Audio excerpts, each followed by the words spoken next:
I died in a scuba diving accident. And when I realized that, I went into an adjacent ballroom in this hotel we were taking the course at. And I went to meet God. I thought I was dead, and everything was in a sort of a middle world or a purgatory that I was in, and I was being tested. And so, following through on the test, I took off all my clothes and peed on the carpet of this hotel ballroom, and then laid down in it. And then there was like feeling energies leaving my body piece at a time. And when the whole ritual was over, the security came in, and then the people from the course came in, and then eventually the police came in because they wouldn't put my clothes back on. I thought it was all a test. And they took me to the psychiatric hospital, right? This was a very spiritual experience that I had. And even though they said at the hospital that could be bipolar, it could be schizophrenia, I knew it was a good thing. Welcome to another episode of the What If You Could podcast. And I hope there wasn't just an earthquake in Brazil because Sean's moving now. He's moving. You okay? You safe? I think I'm going to survive. I'll be all right. All right. Everybody, welcome to the show. Today we have Sean Blackwell, and Sean is the author of Bipolar Awakenings, The Quest to Heal Bipolar Disorder.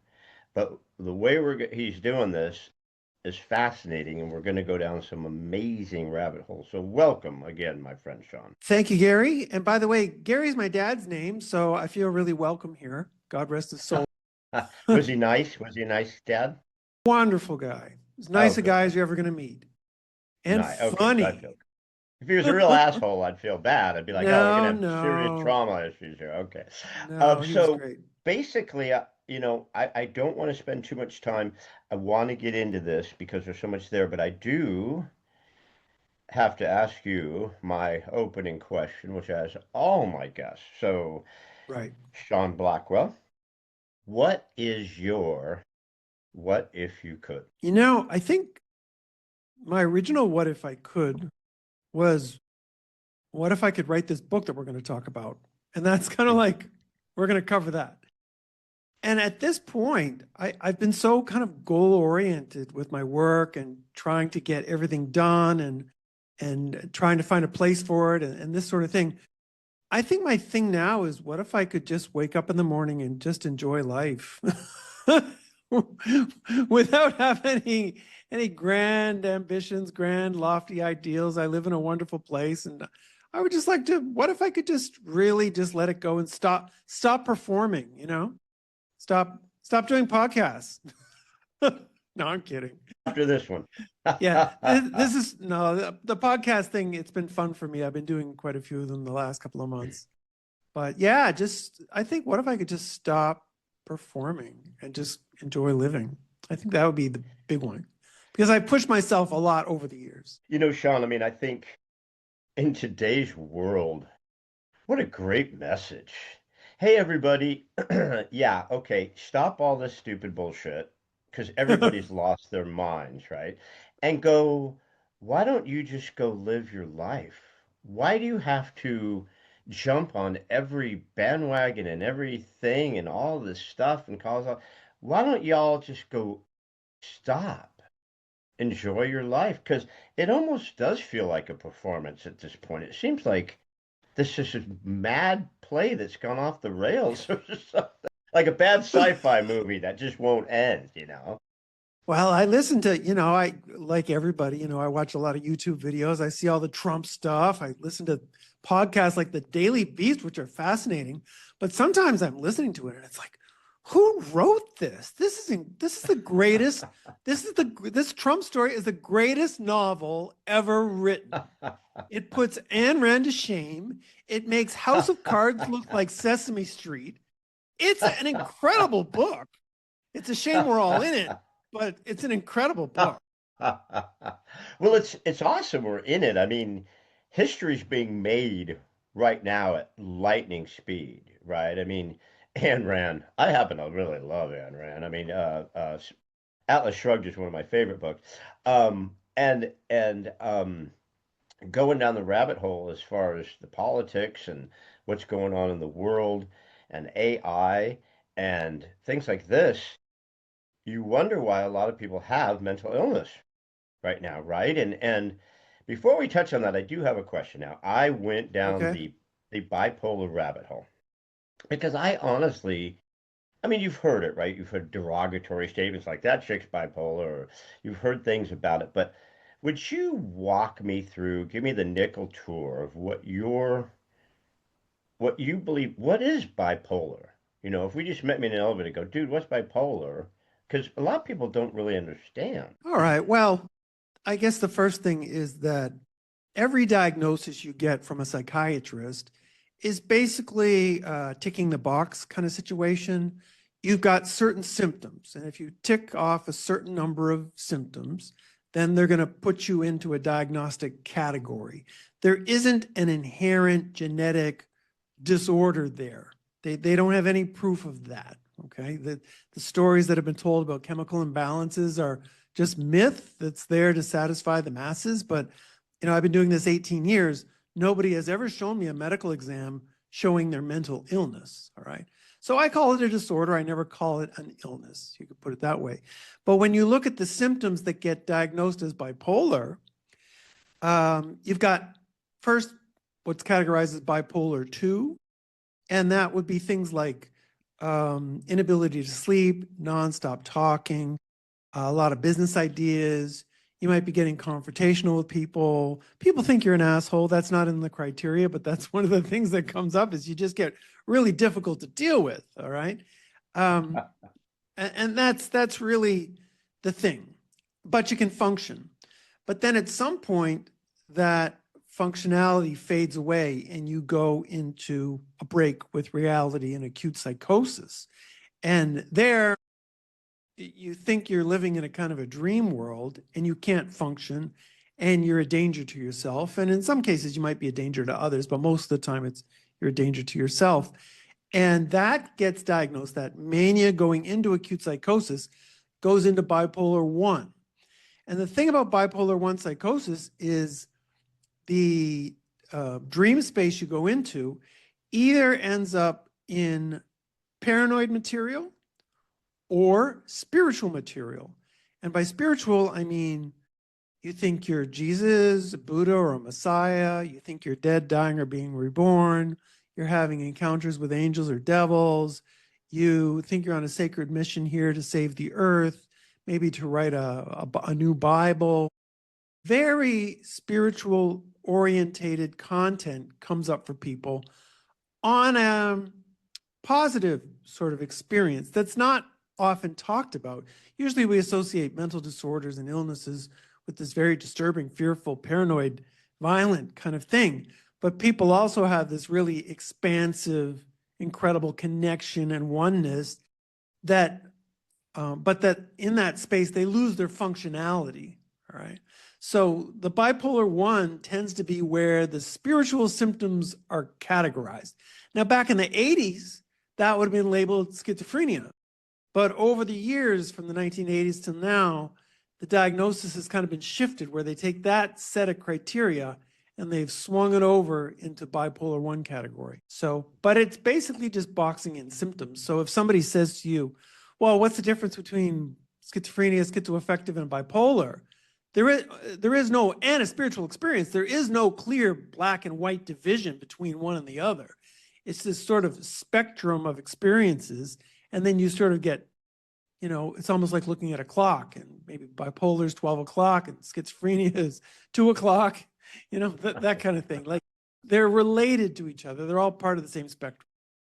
Do you find that if you can label something or give it symptoms, then it's easier for big pharma to come in and say, "Oh, well, we have a cure for those symptoms. We have all these pills. Look at them all. We got tons of them. You take this one, and then you go from that one, and then that one makes you take this one, and next thing because you have symptoms, you have 37 pills you have to take to fix you." Right? I mean, it's all about fixing you because you have symptoms. Where you think, Sure. well, I don't need to be fixed. I just need to be healed of some of these traumas and some of these issues. Yeah. Well, that's the model we're dealing with right now, right? And the whole point of the DSM is to make it very categorical. If you've got these symptoms, then you fit this diagnosis. then you should be officially given these medications, which we can bill your insurance company. That's the protocol. And if you don't follow that protocol and something happens to the person who came to you as a psychiatrist, you can be sued, you know, but if you follow the protocol, you're covered. But if you don't, you can be sued. See, so if someone goes to a psychiatrist and then the psychiatrist gives them a prescription and then they commit suicide, well, the psychiatrist is covered. They've done the protocol. That's been approved. It's been researched and all that stuff. But if someone comes to, for example, you or me or another psychologist who wants to do their own thing and then they commit suicide, well, you don't have any institution to back you up. You don't have any protocol there, you know. So there's a cultural imperative to stay conservative with these sort of things, which makes living in Brazil a lot easier. And it's a big part of the reason I don't work in the United States very often, because that's where you get sued the most. So I just stay to that country. Yeah, you'll get sued here for jaywalking. And I live in California, so it's like that's their job, is to sue you. They just look for a reason to sue. What do you think, because we're talking about the medical profession and things like that, what do you think about America's Maha movement? What do you think, not politically, but I mean, what do you think about what JFK, RFK Jr. Yeah, what do you think of the direction they're trying to go?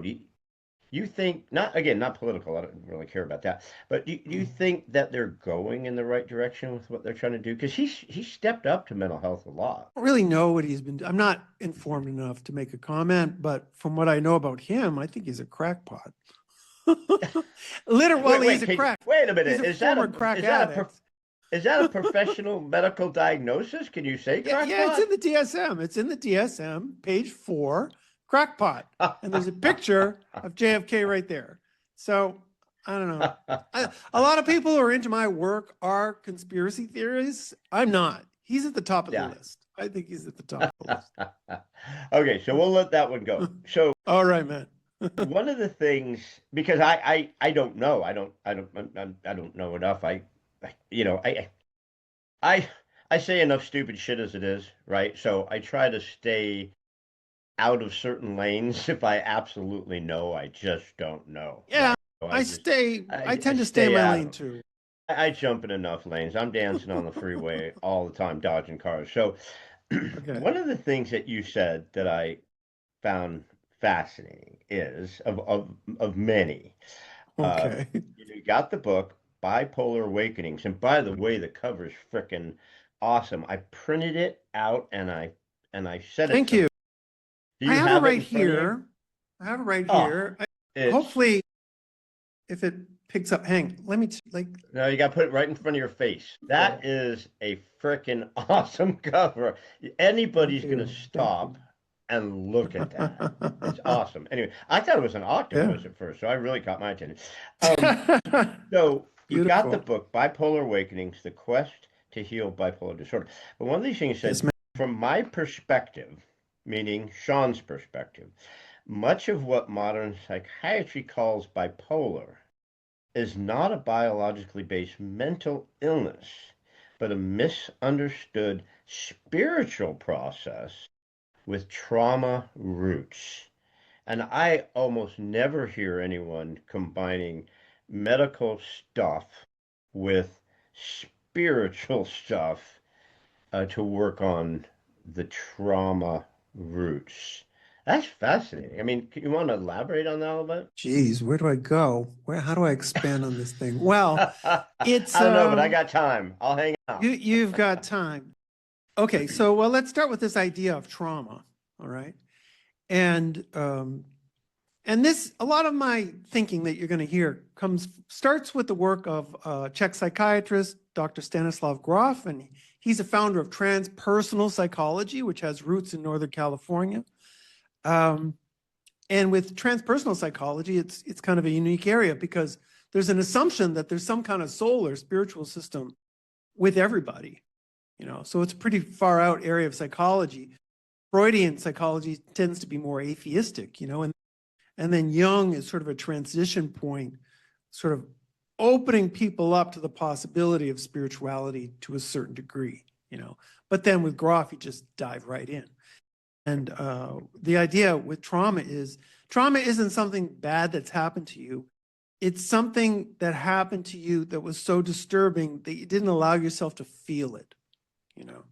So, for example, when my father died, my mother's in the room the moment of his death. They've been together for 50 years, something like that. The moment he died, she had nurses in front of her to sign all the legal forms. She had to call to arrange the funeral arrangements, right? To set up the funeral. She's got to notify his entire family and her entire family. All of these responsibilities were put on her in the most painful moment of her entire life. In that moment, she had no moment for grieving or anything in that pivotal moment. And it did traumatize her, and she kind of got locked up emotionally for some months. And then within about 6 months, she was able to finally access that trauma, you know. Um, and so it's this part of an experience that you don't allow yourself to feel.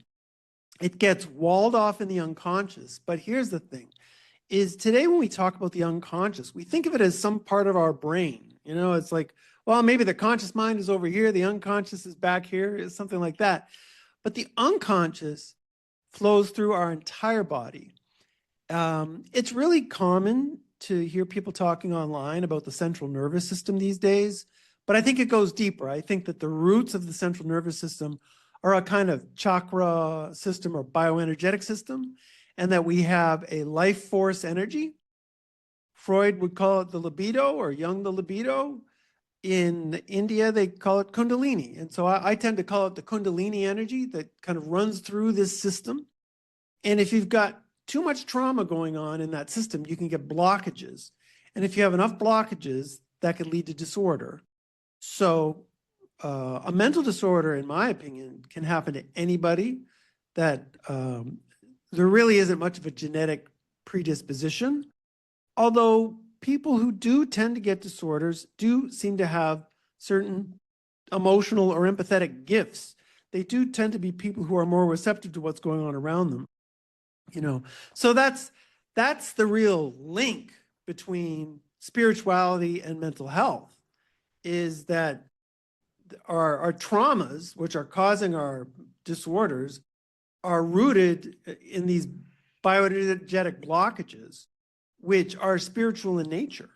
You know, these are spiritual things. And because we can't, it's a part of ourselves that can't be measured. It can't be seen by science.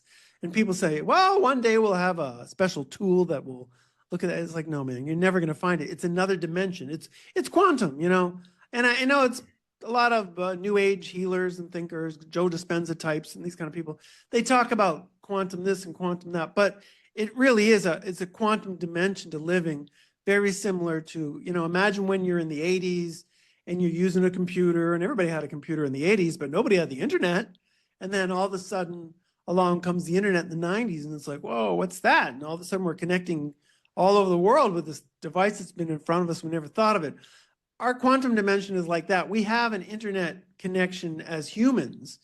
And Jung initially referred to it as the collective consciousness. But then with Groff, it was like, yeah, okay, your collective consciousness is like kind of a network hub, but this goes way deeper than that. I mean, we're connected to all of humanity, all time, all space, you know, and you can have these different kinds of experiences where you start to feel things from these different dimensions, these or different dimensions of the quantum experience. You can have that when you go into non-ordinary state experiences, and that can happen if you're in a acute psychosis, but it could also happen with self-induced therapeutic processes. But Boom. we're just no, I freaking Just love it. It just, dropped a bomb opens on you up there. tons of awesome freaking things here. Um, we're just a big ball of energy, right? I mean, we're just some plasma concoction that's incredible, We're stretched all over a made of ball of stars, energy. Gary. We're star That's it, beings. man. And when you open us up, it just energy shoots out. And Yeah. my friend Susan Dunn is a local breathwork expert, technician, Uh-huh. shama, whatever you want to call it. Name rings a bell So with me. I think I've come across her Susan name or Dunn. her work. You you may have, Yeah, because yeah. she does a lot. In any case, so Susan Dunn beat me up for about a year. She goes, I want to come on Mm. your podcast. And I'm like, cool, come on. Uh, but I'm not coming on until you do the breathwork class. I'm like, oh, well, that will have, that's not going to happen because I don't want to go there, right? Because you don't want to open this up. You don't want to peel back Gare Bear. It's nasty, right? No one, no one wants to see inside Gary. Um, so she finally got me to do it after about a year. So I did breath work, right? And I'm freaking vibrating off the floor, going into different dimensions. I'm bawling my ass off and then laughing hysterically and bawling my. It was amazing. I will never go back. So, um, but you take the breath work and you work with this as far as the bipolar, quote unquote Right. bipolar, Yeah. to And I'm the go first one to deep really into do the trauma. that. I'm the first one to do that We got to get into in an that intensive because way. Yeah. opening up those trauma roots are very difficult. It's very difficult for people. You can go to 87 years of therapy at $150 an hour. They'll be happy to take your money, and you will never ever ever find a resolution because you're just going around. How does that make you feel? But you do, right? You do breath work. It starts opening some shit up that you just go, dude, what was that? So where do you go with that? How do you start it? Do you start with the breath work on people with this, or do you start somewhere and take them to the breath work? That's a good question. Well, maybe I should explain a little bit about what holotropic breath work is, because that was like the foundation, Yep, because there's a do lot it. of people, especially in California, who are like, oh, I've done breath work, and they've done a 5-minute meditation where they've done some deep breathing, or they've done Wim Hof breathing, which is a really great technique that I use, but it's not for releasing trauma, you know.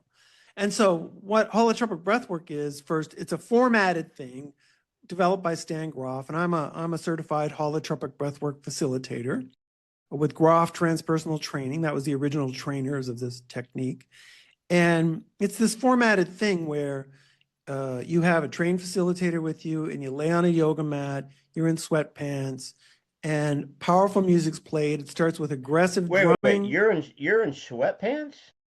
Susan has us do Oh, it naked. Is that oh, wrong? Can we do it naked? I've never done it naked. I'll just I leave can't that. wait till Susan hears that. Did Susan did has you really never do it made us naked? do this naked. No, she didn't. Oh, okay. She wanted us You to got be fully clothed so it'd be comfortable. yeah, I'm sorry, I yeah. just had to throw that in there. I'll shut up, I Okay, swear. Okay, go yeah, ahead. So that's you're on cool. yoga mats in sweatpants. Yeah, and should be comfortable, thick yoga mats, and ideally a few of them so you can stretch your arms out. And you've got a powerful music set playing. And then this is the important part, is that you breathe in your own style.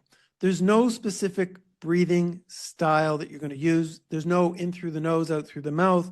For me, my nose doesn't work very well. I tend to breathe through the breath like this. Other people have their own rhythms, but it should be a little bit aggressive, because then if you're a regular person, after about 20 minutes, like what the breathing is doing is it's a little bit like being a surfer, that before you can surf the waves, you need to swim out to meet the waves in the ocean. And so the breathing is like swimming out to meet the waves of the ocean of the unconscious. Then when that ocean of the unconscious comes up and you meet your first wave, you don't need to worry about the breathing. You can just start to express the breathing similar to the way a surfer would surf that wave. You just want to express whatever unconscious content is surfacing, all right? And that could be trauma related. It can be very pleasant experiences too. And it can be sometimes like what just feels like nothing, like this shamanic sleep comes. So for example, with people with bipolar disorder, I anticipated, highly traumatized people, a lot of really violent stuff might come up. But what I found taking them on retreats is that most people had a lot of very quiet sessions in the beginning. And there was a few reasons for that. And one was it appeared that their Kundalini or bioenergetic system, chakra system, needed to repair itself. So they would come back talking about feeling hot or cold energies or tingling happening to them, or just going into deep sleep and coming back more relaxed, or releasing tensions, but nothing related to their families or anything like that. And that could happen for like an entire week. And then I bring them back on another retreat and the content changes completely. And it's family history stuff, teenage bullying, and birth process stuff as well. And that kind of material is what you get in a typical session with people who have a little bit of experience with the technique, So so Now, it's not, does yours and it's not include? guided in any way. The facilitator does not guide the process in any way. It's entirely spontaneous when it comes up. Okay, so that was That's what I was going important. to ask. Do you have music, like a music program set to go with what you're doing? Are you speaking to people? Are there drums? I mean, Right. um, you, There's you, a trained music set Groff developed an approach over the years where you have strong, often tribal drumming. I like to use electronic music too, like with a hard sort of feel. Groff doesn't like that, but it's okay. And that gets you into the flow of the aggressive breathing. Then the music starts to become more trance-like and then more emotional and then more relaxing in the end. So they get you into that ocean of the unconscious, and then you just swim around in there until you come back to shore to a certain degree. Can look at it like that. But here's the thing is that the technique, because it's so powerful, was contraindicated for certified facilitators because it was typically a 3-hour group setting. And Groff was worried that, well, if somebody with a deeper disorder had a issue, that therapeutic container wasn't solid enough for them. They needed more support. And so studying the work, I said to myself, well, what if I do private retreats with people? So my first retreat, I've been doing this since 2007, but my first retreat was in 2013 in Romania with a woman with a 10-year bipolar history. And we did a 3-week private retreat, just the two of us and her volunteer for 3 weeks. And the last week was just in case she went into psychosis, I'd have a week to get her back. So that's the kind of time frame I was looking at. And I eventually brought it down to 10 days because at 10 days, people were just exhausted. They couldn't do anymore. We were tired of oh, they were oh, tired of oh, whoa, looking at whoa. me. So Okay. you do a retreat, Skipping ahead and here, but yeah. no, I freaking love this. So Uh, you do a retreat, uh-huh. and you have people show up. One Are person. okay, one person, and Okay. is that person, you and that person are together for 10 straight days somewhere doing Yeah. this breath work? Holy Yep. crap, that's incredible. I mean, I Yeah. would imagine. I don't think I could do 10 days of the breathwork experience I had. I barely made it through that one. I don't even want to go back. I mean, that is really intensive. I mean, you're going deep and taking off layers, and you're. What do people look like when you're done with that? I mean, Well, not just their physical appearance. But I mean, what? How long yeah. do people need to detox from what they've just been through, I guess is what I'm thinking, Well, right? I'll share a few things. And one was when I first started, I went into this with an idea that, okay, we're going to do a few other types of therapy, but we're going to do breath work as well. And then once I got into the work, the breath work was so powerful that what I found was the best approach was let people breathe for as long as they wanted. It wasn't a fixed time frame of 3 hours or something like that, as long as they wanted. And then we take a break. And then we come back to it when they're ready. And what that typically looked like was breathing for a client to breathe about between 30 minutes and an hour per day, but about once a day. And so I would typically have, in the beginning, a client breathing around 10 hours across a 10-day period. The rest of the time was just resting and hanging out and talking. And sometimes we do some meditation or some art therapy, but for the most part, that was it. And as I was developing the work, I realized with an initial client of mine, Monica Kettler, we figured out that we were absorbing energies from the clients as well. She was a supporter for many clients. We were absorbing that, and that it became even better for us to act as surrogate breathers, working through the client's traumatic material on behalf of the client as breathers. And so then the breathwork program became, first the client would breathe in the morning, and then later that day, I would breathe, and then any other supporter who wanted to breathe would breathe as well. So if I was working with Moni, for example, she would be the surrogate. I would facilitate them both, the client and her. And then I would breathe later. So we would have the client breathe in the morning, then Moni would breathe after them, and then I would breathe in the afternoon. And all of that would be in service of the client, you know. And that was a big breakthrough. We called that surrogate breath work. And that's huge. So, how long did it take you guys to recover from absorbing all that and doing all that work with them? I mean, because you're taking on a lot. I mean, Right. you've got to need time for yourself to detox and come down and Yeah. clear some of that stuff. And how do you Well, clear it? I mean, how do you now clear each one of these people that you're working with? well, in the beginning, I would just need to like do the work and then just stay away from them and meditate and just rest as much as possible. But even that wasn't enough. And that's why we went to what we called the surrogate breathwork style. And doing the surrogate breathwork where I'm breathing on behalf of the client, sometimes with the client right there as my supporter, a lot of the time. That's how I would clear their energies. And then things got a lot better. Things got a lot easier after that. So in the beginning, for example, we would be doing maybe 10 breathwork hours for a client across 10 days. And at one point that got up to 42 hours of breath work for the client in that 10 days. But that's the client breathing 10 hours, then me breathing 10 hours, then the surrogate breather breathing her 10 hours, and, like that, you know. That would be You 30 know, hours, but it would be more than that. it's a lot. So, Yeah. I've done some 10-day fasts where I do just hot water, honey, lemon, cayenne pepper, the classic fast.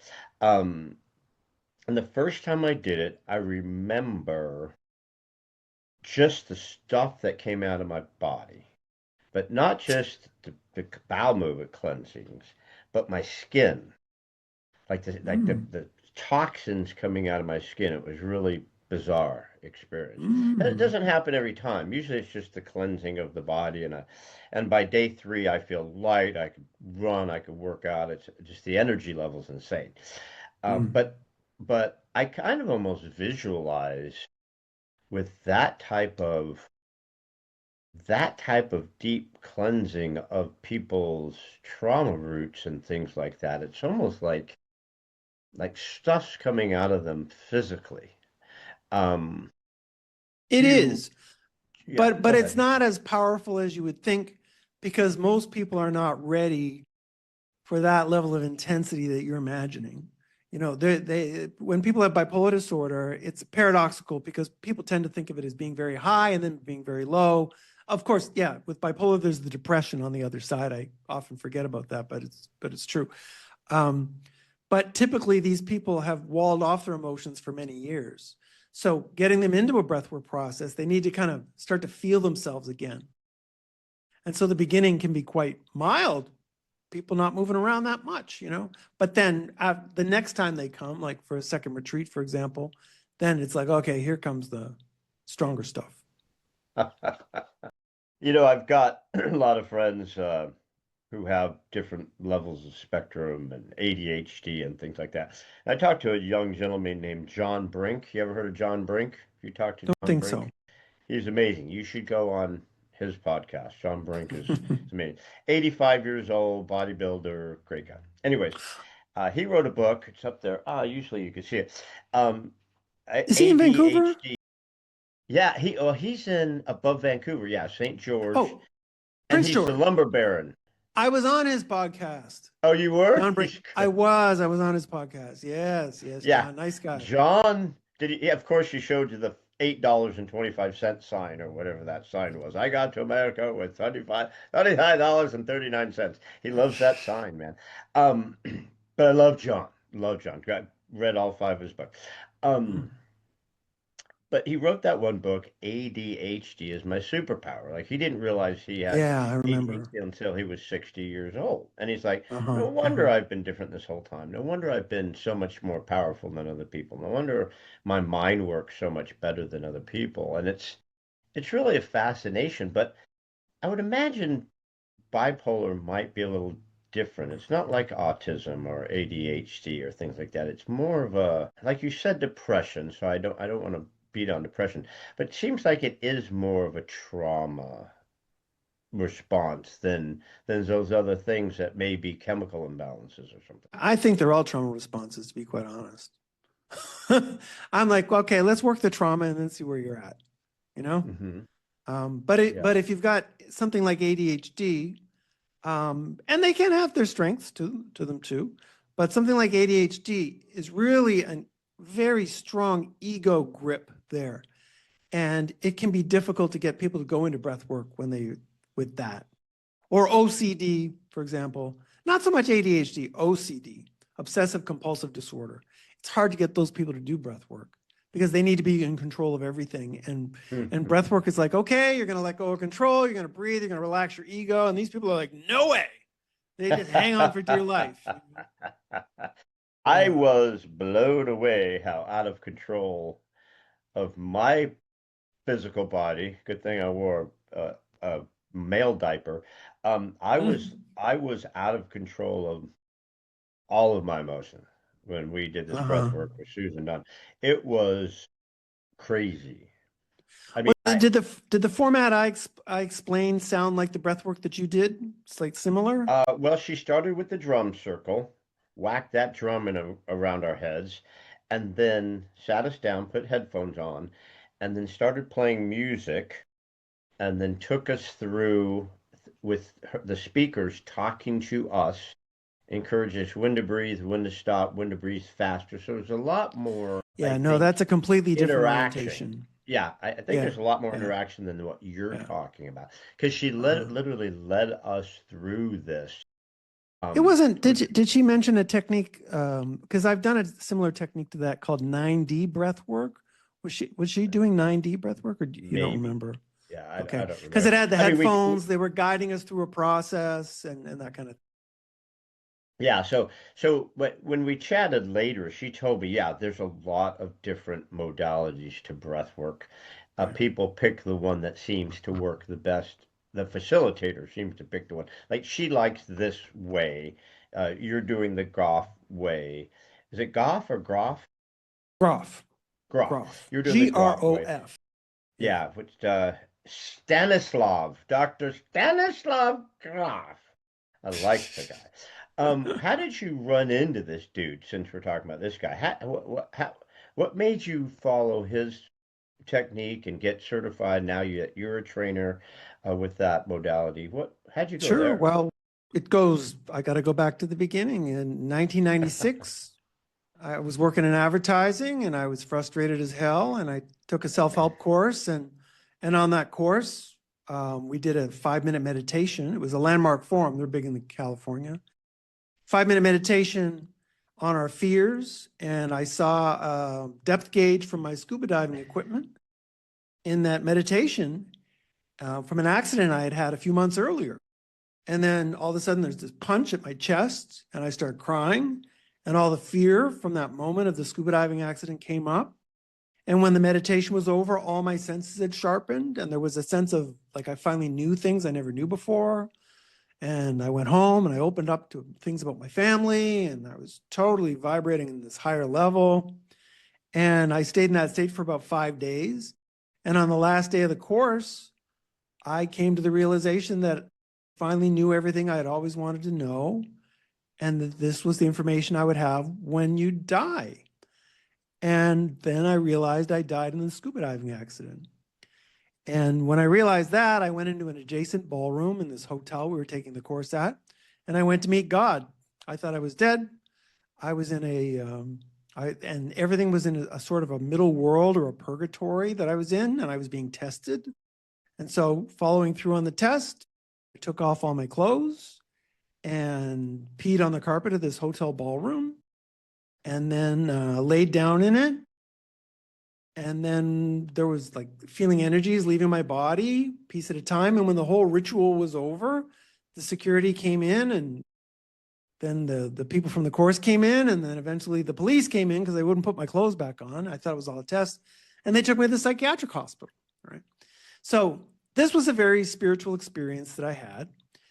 And even though they said at the hospital that could be bipolar, it could be schizophrenia, I knew it was a good thing. And when I went home, I was very lucky. I got out of the hospital within 4 days. I told them I thought I had a PTSD reaction to my scuba diving experience.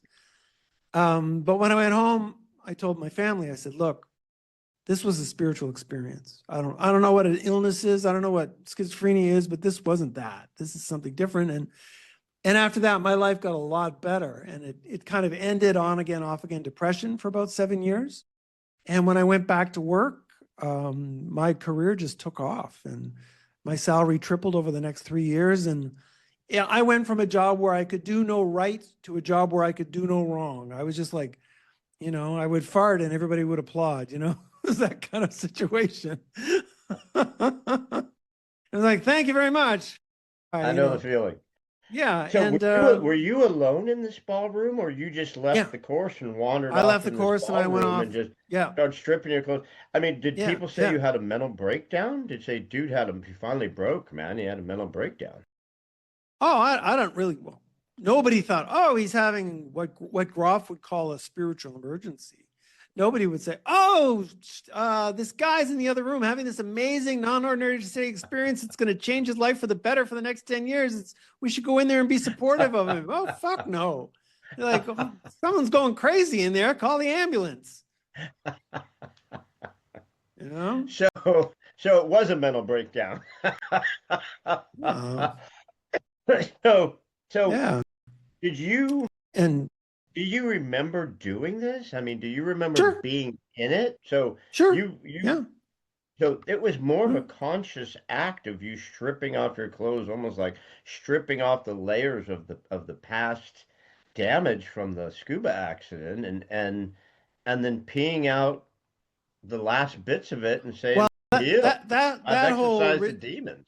that whole ritual was about purification. It was about going to me. I thought I was dead and I was going to heaven. So I had to go back in my pure state. And it's actually when people go into psychosis, it's very common for them to take off their clothes because once the ego breaks down, we lose our sense of shame. And so it isn't so much a matter of, wow, why did he take his clothes off? It's more like, why are we wearing clothes in the first place? That's always my first thought, You Sean. That's know? always my first thought. So I told you, like with Susan, I'm like, why are we wearing clothes? I don't believe in clothing at all. Um, Okay. so from there, your life ins and outs, 7 years of depression, out of depression. Your business is kicking ass. You've found this enlightenment, and then you decided to go deeper, and that's how you found the Stanislav. Well, I decided that I had a friend of mine who was very empathetic to where I was coming from. She was a past life therapist. She was from India and she was very supportive. She got me reading some books, and that sort of put me onto I sort of went down this sort of new age wellness rabbit hole, you might say. It had started 2 years earlier. I had started to pick up some books on Buddhism and astrology a few years earlier. And then, so this was kind of a continuation, and I started studying more. And I went to a Rolfing masseuse, and I told her what happened to me, and she told me about Stan Groff. And Groff had this concept called spiritual emergency, which is a spiritual experience that can be so intense you have trouble integrating it, and it can look like schizophrenia. And when I read his book, The Stormy Search for the Self, I was like, well, this is everything that happened to me. And a big part of his criteria is about, can you internalize what's going on with you?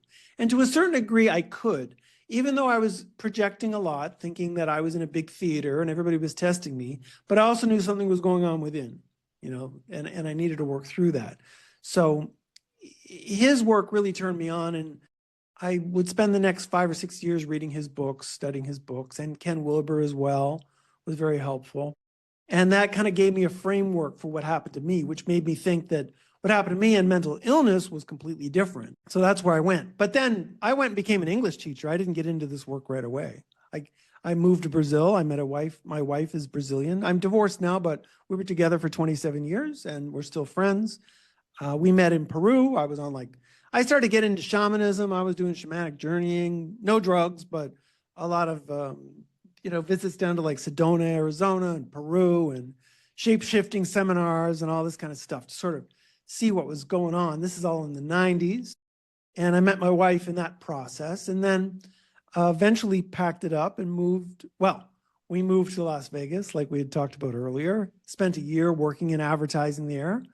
But then we backpacked through northern Brazil, through the Amazon, and not through the Amazon, but took boats through the Amazon River and all through northern Brazil. And once I was done with that, I just didn't have the energy to go back to advertising. I was done. And we eventually moved back to Brazil and I became an English teacher and then just started living my life, and until her nieces started to have some experiences in 2007. So there was like a 10-year gap between what happened to me and what happened to my wife's nieces. And that's, we started to work with them and started to see what was going on. And we were actually, I don't think we really have time to go into it, but we were actually just able to support one of the nieces through her acute psychosis experience that was being labeled with bipolar. And we could support her through 2 of 3 crises she went into in one summer. And she was able to go back to university free of medication and graduated with honors, went on to, have a good, strong 7 years. Then she needed some medication after that, but that 7 years was that first being able to get her through psychosis without medication was something that my wife and I did. We're very proud of that. And that really launched the beginning of this work. Then it took us years to figure out how to do this in a structured way. And so my first book, Am I Bipolar or Waking Up, is about my story. And then Bipolar Awakenings is about the development of the work, which really starts with the pioneering psychiatrists who actually help people work through psychosis in the 80s. People like R.D. Laing, Oren Mosher, Conware Perry. If you were in insanity, they would just stay with you and support you for the next 6 days, if at all possible, with empathetic volunteers, meds free, and see you come out on the other side, because they learned that the intention of psychosis is it's an intended reorganization of the psyche. It's intended to heal you. It's to release the traumas, and then maybe the last part is that I should bring up that, and so we've talked about breath work and we've talked about this reorganization of the psyche. What's the healing agent? Well, the healing agent is basically God. It's a divine power. Might be aliens, but it certainly looks like something else. And that's why you can't really talk about healing without talking about the spiritual dimension. It would be like talking about cars without gas, It's like, So I guess it could these be days it could electrical. be it could be God, it could be any other creator, or it could be aliens. Yeah, It's all good. We don't really know what the spirit right, is. right. Because it's just energy. It could be any Yeah. old thing. So you went from the advertising business to an English teacher to breathwork. Are you still teaching English in Brazil? Good question, because sometimes I think I might go back to it sometimes. I haven't done it for about a decade, but it's a job I enjoyed, stress-free, never had to think about anything, talked about a variety of different subjects. It was a job I really enjoyed. So you obviously speak Spanish and English. Portuguese, Portuguese, yeah, Portuguese. Brazil, yeah. And you've traveled all over, so this is really fascinating. Real quick, I want you to mention your first book again because I loved the title so much, and I really didn't get a chance to go down the rabbit hole of your first book because I really wanted to get more into your second book. But say the title again of Sure, your first book and sure, where that came about because it's really yeah. great title and it sounded interesting. Well, and it was the original title of my very first YouTube video, because back when my nieces were going through things, then I decided, well, I need to do more research on this. And so part of it was looking at the pioneering psychologists I mentioned, but also part of it was going online, and YouTube had just launched. It's 2007, you know, they'd only been around for a year or two. And my first video was called, Am I Bipolar or Waking Up? And I told my whole story, like I just told you, in a five-part, 45-minute story when I was 41. I'm 59 now. And I said, this is what happened to me. What do you think? Because this was the best thing that ever happened to me. Am I bipolar or waking up? Of course, for me, I was waking up, but I wanted to see what came back in the comments. And that's where I learned that just millions of people around the world were having experiences that were not so different from mine, but they were being medicated for life. And their lives were not working out. And it was not a breakthrough. It was a breakdown, and it was tough. And it really wore down their potential and the quality of their life. And I started to look at the data and started to look at the research, and I was like, you know, we can help these people, you know, and that's where the mission started. That's where the mission of this thing got going. Well, we all could use some awakening in so many different areas. And God, do we all not have massive trauma roots? I mean, I don't know anyone in my life I've ever met who doesn't have deep trauma roots. I mean, it's just impossible. You can't be human. I mean, they don't even have to be from this lifetime. They could be from another lifetime that you just have this deep trauma roots that you just can't heal. Do you Mhm. remember the episode when Tom Hanks, I think he went on Oprah, was bouncing up and down about the couch? Tom And then Cruise. Tom Cruise, yeah. And then he did got into this thing about medicating Sure. people, and he got, Sign. Yeah. yeah, he got hammered, man. I mean, he just Yeah, he got did. abused for that. And I think that's one of the main challenges is they don't want us to wake up. They don't want awakenings. And the pharmaceutical industry loves keeping you where you are because I think there's probably good uses for pharmaceuticals. There's good uses for supplements. There's good use for spirituality. There's good use for both. I think there's good uses for everything. It's just sad that it's so blocked off. You know, that somehow Sure. alternative medicine, you know, you look at something that the Indians, the Native Americans, whatever you call, you know, going even back to India and China, they've been using some stuff for fucking 5,000 years, right?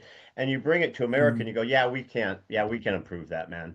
It's like you you told 5 billion people they have to take a jab of some experimental shit that they looked at for 3 weeks. This has got 5,000 years of history. What do you mean you can't approve it for anybody to Uh, take, right? It's an uh, herb. uh, I think in America, I don't know what's going on in Brazil, but America, it's just so, whether it's RFK Jr., I don't know who it's got to be, but someone has to break through the mhm. grip of big pharma so that we can look at other alternatives like what you're trying to For do sure, for to sure, for heal sure. people, right? Uh, uh. And I'm not, in the beginning, I was really pretty strongly against psychiatry. I was getting a lot of anti-psychiatry information online. I was learning how the meds were hurting people, and I was a little bit angry and traumatized from my own hospitalization. But then over the first 6 or 7 years, I started to see that for some people, the way the world is right now, that's what they need to function, you know? So, for example, when people go on my retreat, I insist that they remain on their medications until like 2 months after the retreat. And then we take a look at where they're at and how they're feeling and how they're responding to their meds. And then if they're looking at reducing, to do it with their psychiatrist, you know? So I'm quite cautious about that now because I would have people, you know, miss appointments or in some case miss retreats with me because they went off their meds. And it was like, well, that's not helpful, you know? And it really got the families hostile with us as well, you know. And when I started working with people while they remained on their meds, the families were a lot more receptive to what we were doing. We weren't getting in the way. We just stayed in our silo. And actually, I think the work got better. So I look at 4 pillars of the work. Psychiatry, transpersonal psychology gives that Well, psychiatry covers the biological side of things. It keeps you grounded. It keeps you functioning. Psychology is the intellectual side that gives us the theory, which is like the roadmap for what we're doing, which is very important. Peer support, which is like a non-hierarchical approach to working with people and allows you to connect with people on an emotional level. So that's very important. And there's a whole peer support movement out there. So that's important. And then spirituality, because the actual healing agent going on has really strong shamanic roots. And I guess by shamanic, I mean you're in touch with your inner spirit and you're working through your spiritual dimension. So it's different from, for example, a religious sort of orientation where you're going to a priest. You're working through this energetic side that has this strong shamanic perspective, you know. So it's all Because I mean, important. yeah, I mean, because there are chemical imbalances, right? I mean, No, there there are can not. There they're are not. not. So No, so there's no chemical touch on that imbalances. then, because I don't know. I mean, I don't know shit. I Okay. smoked weed in high school. I haven't had a drug since. So and I'm fighting right now with my cardiologist who wants to put me on a bunch of different crap, and I'm fighting it. But I mean, I'm not a pharma guy. I'm not a prescription guy. Right, right. So, but but I have Can I talked give to a you lot. my chemical imbalance story? Can I give Yeah, you the story? that's where I'm trying to go. Sorry, I'm taking a Okay. long route to say yes. Tell me what you believe about these chemicals. Okay. When I first started doing the research in 2007, I came across a journalist from the Boston Globe named Robert Whitaker, and he had started to go and do a deep dive into psychiatry.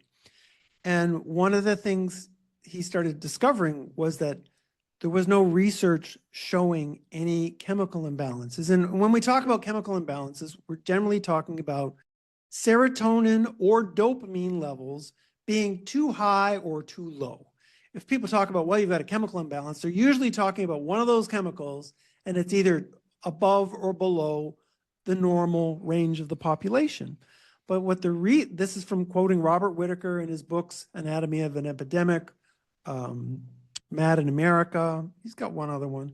But in his books, he is very clear, and it's documented that the scientific research, science needs to be based on scientific research. We just can't have opinions. We need to Wait, I thought have we a just were body supposed of to work. trust the science. It never changed. We just said, trust the science. It doesn't change. This is the science. You can't question it. Well, you do trust valid science.